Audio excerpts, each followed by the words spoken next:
HarperCollins presents House Rules, a wild cards mosaic novel, edited by George R. Martin, assisted by Melinda M. Snodgrass, and written by Stephen Lee, Mary Ann Mohanraj, Caroline Spector, Peter Newman, Kevin Andrew Murphy, and Pada O'Guilleen.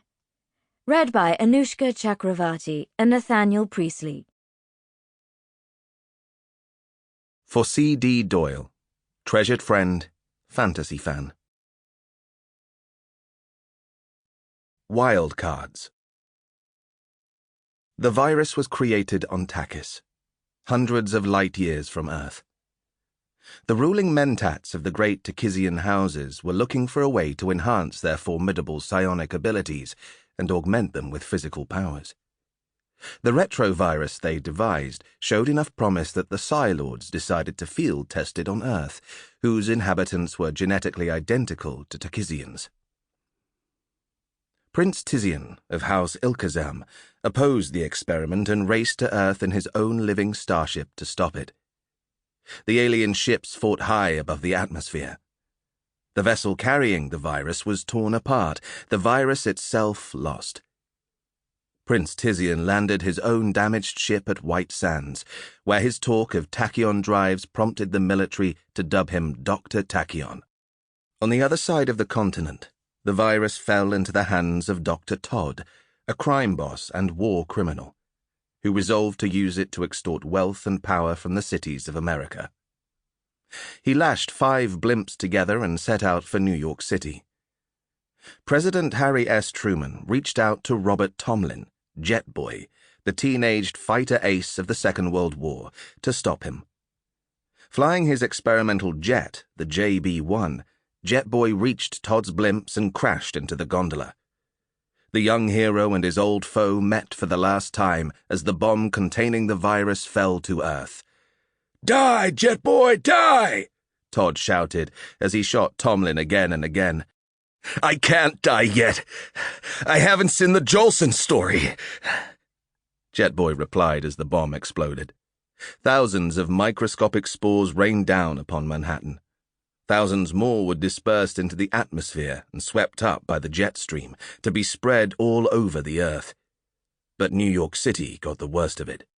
It was the 15th of September, 1946, the first wild card day. 10,000 died that first day in Manhattan alone.